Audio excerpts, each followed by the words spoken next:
Bismillahirrahmanirrahim. Allahumma alimna ma zakirna wa fahimna ma lam nafham bi rahmatika ya arhamar rahimin.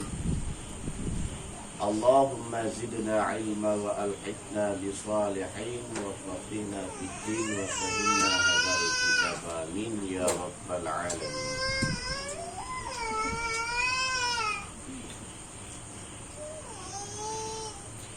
Dan sabda Nabi sallallahu alaihi wasallam, tiada halal zakat bagi orang-orang yang meninggalkan sembahyang.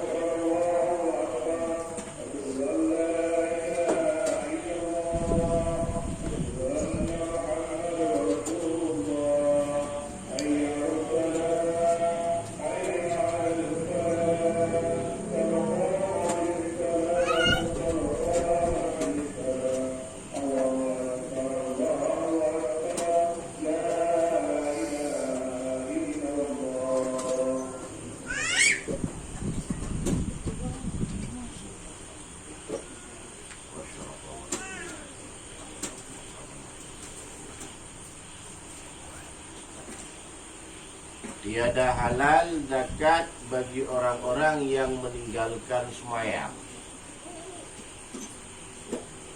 Berarti bila orang yang tidak sembahyang menerima zakat, tidak halal dimakannya yang atas nama zakat.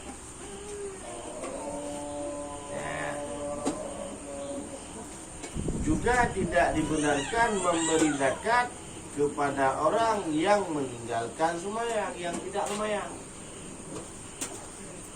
Baik itu zakat fitrah, baik itu zakat had. Oh, tunggu, dia itu miskin, semiskin manapun. Dia itu fakir, walau dia itu fakir. Yang namun bila orang tersebut tidak sembahyang, tidak halal menerima zakat.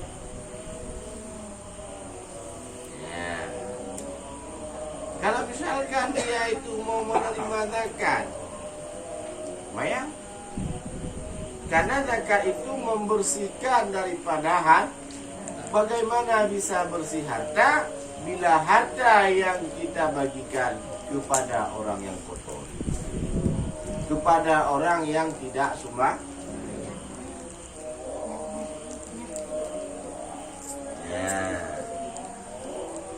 Maka kita mengeluarkan, jangan merasa tidak enak. Ini kasih karena dia saudara.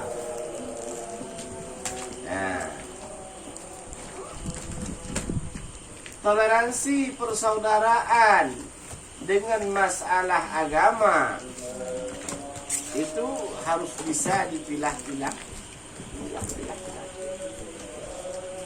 Tidak merasa enak sama keluarga dengan sebab ada zakat tidak kita berikan kepada dia. Bit kita beri karena kita sah zakat.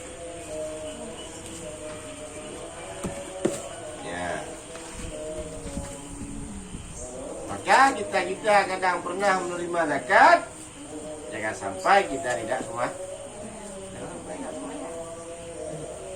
Jangan untuk menerima zakat suka, tapi untuk sembahyang tidak mau. Jadi mau nyekir ke hati Kang Muhammad, sembahyang malas, tidak dibenarkan. Haram atas nama zakat. Bila tidak semua.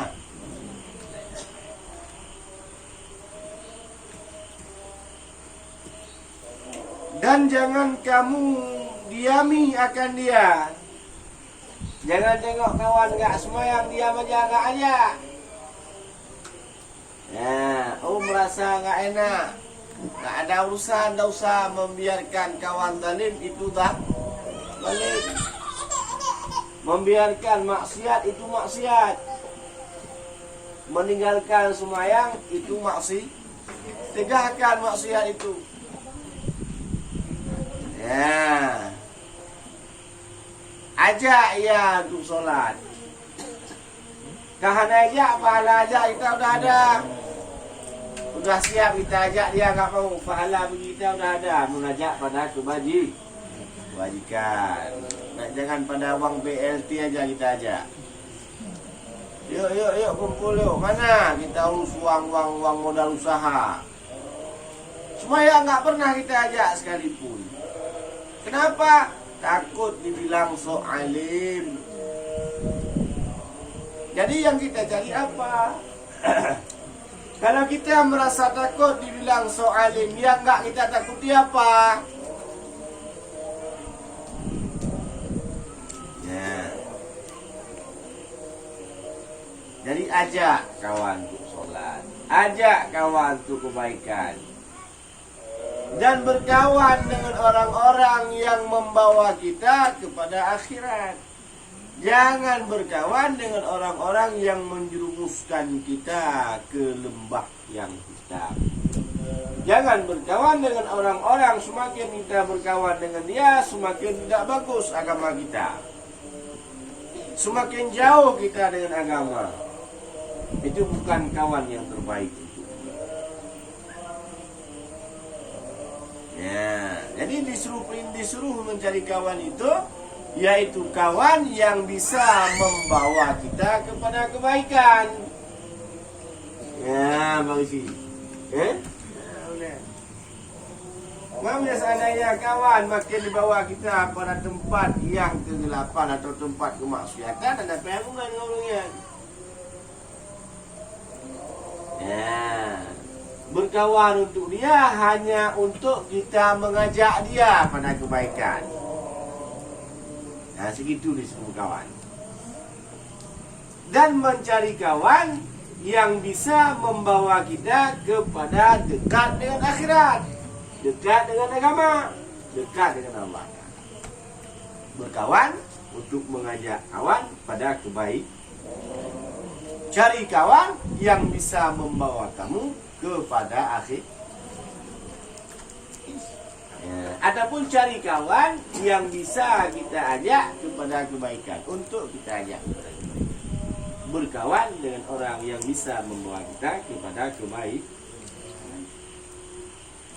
Itu ada tim mengenai timba kebaikan. Mana? Saya pun pakai wayang.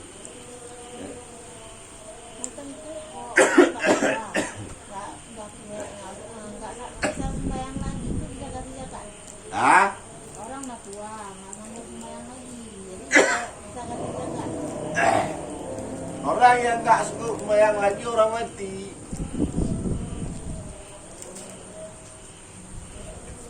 Orang tua masih bisa sembahyang dengan cara tuanya.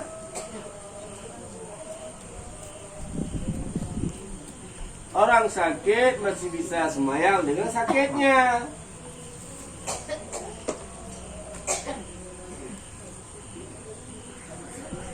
Ya, masih. Awak.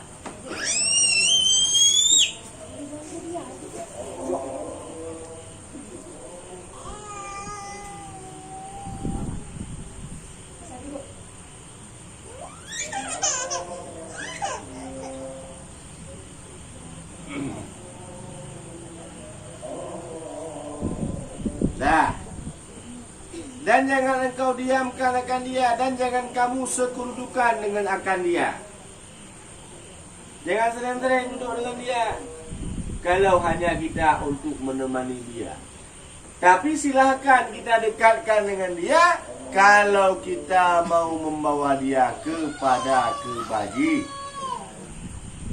Kenapa nggak dikasih duduk dengan dia? Karena bahwasanya laknat turun atasnya daripada langit bagi orang-orang yang tidak dilaknat oleh Allah Ta'ala. Mereka itu dilaknat oleh makhluk Allah, dilaknat oleh malaikat, dilaknat oleh bumi, dilaknat oleh makanan yang dia makankan, nasi yang dia suapkan, persuapan melaknat dia. Ya, bagi orang-orang yang tidak rida makanan yang dia makan, bahkan Allah Ta'ala tidak rida kepada orang-orang yang meninggalkan sembahyang. Dan tidak ada kebaikan bagi orang-orang yang tidak sembahyang. Pama ada kawan baik kali kawan itu, tapi sembahyang nggak pernah. Iya, ada kebaikan pada kawan itu. Nah, kayak mana dia bisa baik dengan orang lain sedangkan dia tidak baik dengan diri dia sendiri? Kayak mana dia mau baik sama makhluk Allah sedangkan dia dengan Allah tidak baik? Ya, kayak mana dia mau sayang kepada hamba-hamba yang lain, mau sama makhluk-makhluk yang lain, sama kawan-kawan yang lain, bila dia tidak bisa menyayangi dirinya sendiri. Sedangkan dibilang oleh agama, dibilang dalam Al-Quran, dibilang oleh Nabi, sayangi diri kawan, kawanmu itu seperti engkau menyayangi diri. Sedangkan dia tidak sayang untuk dirinya sendiri, bagaimana dia bisa sayang sama orang lain? Nah, maka tidak ada kebaikan bagi orang yang meninggalkan sholat. Tingkat kada sembahyang, kita sudah mulai sembahyang, belum tentu kita dapat kebaikan. Kebaikan yang mana? Bila kita tidak memfokuskan hati kita kepada sembahyang. Inna salata tanha 'anil fahsya'i wal munkar. Semakin kadang dia sembahyang, bukan semakin jauh daripada kemungkaran, tapi dia semakin dekat dengan kemungkaran. Siapa yang salahkan? Sembahyang atau orang yang sembahyang? Orang yang sembahyang. Tidak hadir hatinya dalam sembahyang kadang. Atau orang yang sembahyang, banyak mereka yang melakukan sembahyang, tapi mereka tidak mengetahui rukun sembahyang. Banyak mereka yang melakukan sembahyang, tidak mereka ketahui syarat untuk mengesahkan rukun sembahyang. Ya, jadi sembahyang istilahnya kayak orang melakukan suatu aktivitas rutin, bangun jongkok. Lagi ikut dari. Nah, siapa dia? Ya itulah orang-orang yang sembahyang yang tidak tahu ketentuan syarat dan sahnya sembahyang. Banyak orang yang melakukan sembahyang, tidak sedikit orang yang jahil pada sembahyang. Ya, maka kita periksa sembahyang kita masing-masing, supaya kita tergolong dalam golongan orang-orang yang berbuat ibadat kepada Allah. Jangan sampai kita orang-orang tapi kita melakukan perintah tapi tidak perintah itu tergolong dalam ibadat. Artinya tidak sah pada ibadat kita, sebab jahilnya kita dalam ilmu agama dan meninggalkan belajar ilmu agama. Ya, masih paham kira-kira? Paham kira-kira? Ada yang mau dipertanyakan, boleh dipertanyakan. Ada kira-kira? Kita membayar zakat ke Basis, ke Badan Amal Zakat Infak Sedekah. Kita membayar zakatnya ke Basis. Tapi kalau di sini memberikannya zakat kita itu sama orang yang tak sholat. Tidak sah. Tapi kan kita enggaknya tahu akan kita kan sama Basis.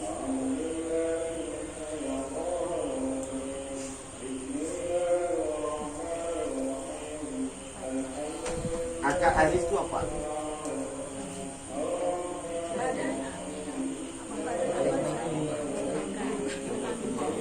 Betul.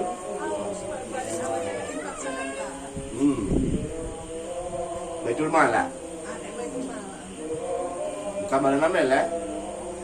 Bukan badan amil ya? Sekarang ini hak orang yang menerima zakat ada berapa?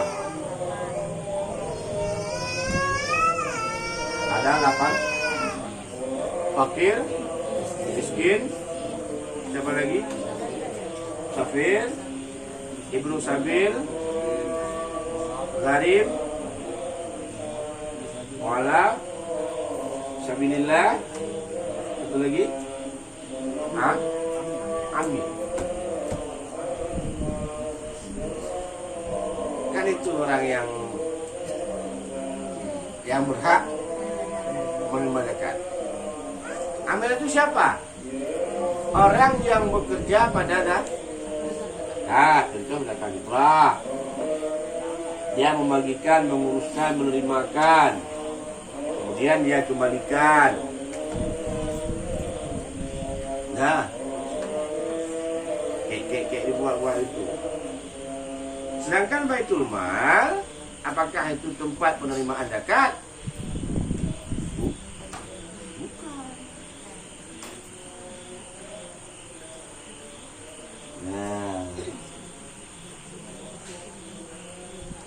Nah, lagi.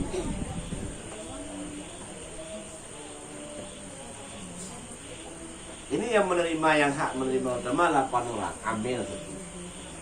Yang di luar daripada yang dia menerima dengan sebab dia bekerja. Kan gitu. Yang lain, mereka menerima atas judul mereka.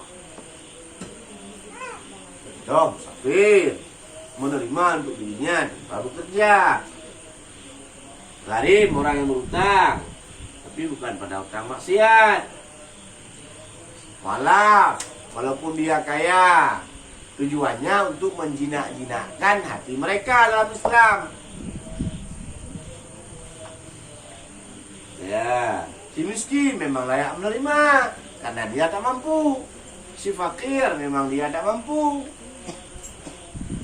Ya, berarti badan amil Baitul Mal atas dasar apa? Ya.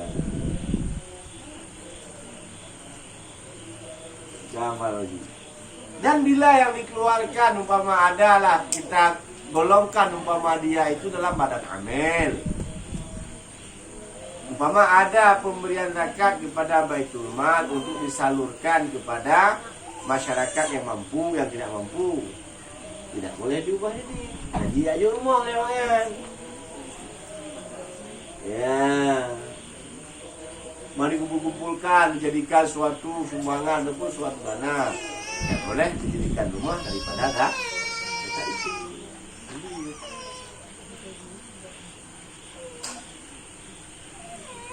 Nah, kecuali ya itulah daripada tempatnya itu. Pama kita penemuan ada, kita nemukan uang barang 10 juta hasil temuan. Ya, kemudian kita udah berusaha untuk mencari si pemilik uang tersebut. Bahkan kita ta'rifkan, kita umumkan pada tempat-tempat keramaian dalam jangka waktu setahun. Tidak juga ada pemiliknya. Nah, uang itu kita kembalikan ke Baitul Mal. Ya, umpama ada orang meninggal, orang kaya tanpa ahli waris. Satu orang pun nggak ada ahli waris, mati semua. Harta itu dikelola oleh Baitul Mal. Ya. Apa lagi? Udah ini. Wah, kira-kira. Maka ditujukan zakat kepada orang yang mustahak menerima zakat. Disyaratkan adil, umpama si fakir. Ada fakir 20 orang, apa disyaratkan harus adil semua 20 orang, 100.000 semua. Ya. Tidak disyaratkan adil. Ya. Nah, masih. Begitu juga dengan si fakir, apa disyaratkan untuk adil? Tidak. Dan bila ada dalam suatu karya orang yang mengeluarkan zakat, ada senefnya itu, bagikan walau macam-macam apa. Nah, senep ada senep. 8 senep, 7 yang ada. Karena ambil kita pakai edak. Ya, kita bagikan lah. Hamzah ada bagi dia kecil. Ya. Lebih-lebih daripada zakat harta mau kita kasihkan satu orang, boleh silakan untuk mengkayakan dia. Tapi tahun depan jangan lagi kasih itu dia. Pastikan yang dia kasih untuk menghidupkan usaha dia. Ya. Nah, enggak benar. Nah. Kenapa? Karena banyak golongan daripada orang yang membutuhkan. Ya. Atau umpama boleh juga seperti itu. Datang zakat bagikan satu orang untuk kayakan dia. Datang primum nanti, jangan lagi kasih dia, kasihkan untuk sini. Mamanya. Datang ke mama, jangan kasih lagi beli, kasih dia. Kasih dia. Maka hidup dia ya, itu lah. Kalau bapak kalau bukan. Nah. Ya. Demikian kurangnya. Paham kira-kira? Lain ada kira yang mau dipertanyakan? Boleh? Kenapa orang yang menerima zakat itu dipilih dari salatnya? Sedangkan amalan salat ini berurusan dengan dia dan sang khalik. Dan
Apa hak dia marah? Tidak ada hak bagi dia untuk marah. Dia yang berhak marah kepada siapa? Kepada orang yang tidak mengeluarkan zakat. Tidak berhak dia marah kepada orang yang mengeluarkan zakat. Mana merokok mana? Dalam daftar terdapat yang merokok. Jelas? Dalam daftar penerima zakat terdapat. Ya itu berarti. Hak marahnya. Coba aja daftarnya yang mana? Yang daftar siapa?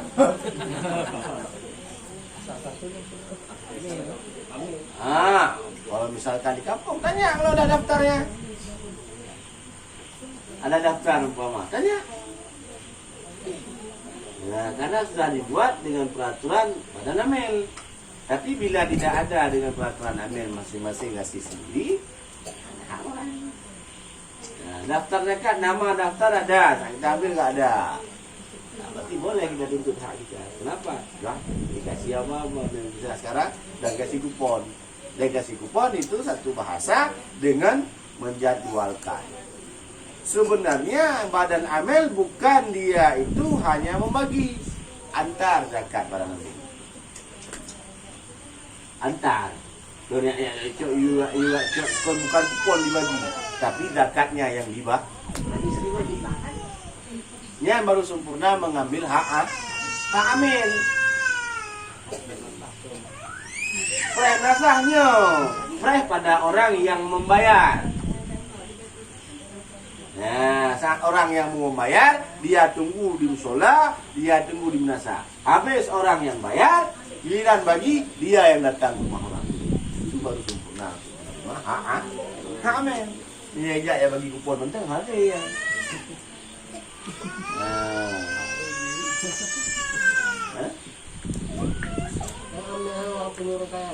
Hah?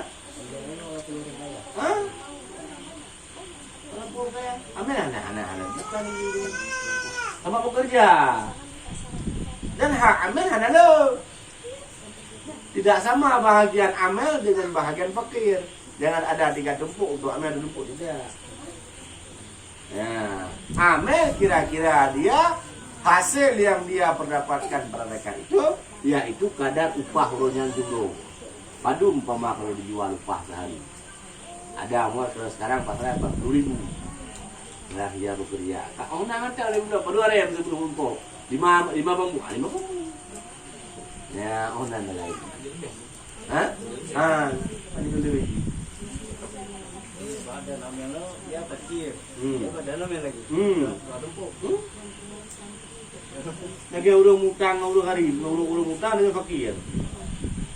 Yang hak utang, hak fakir. Ya.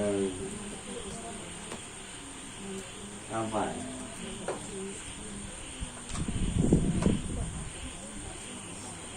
Wallahu a'lam bishawab. Sallallahu alaihi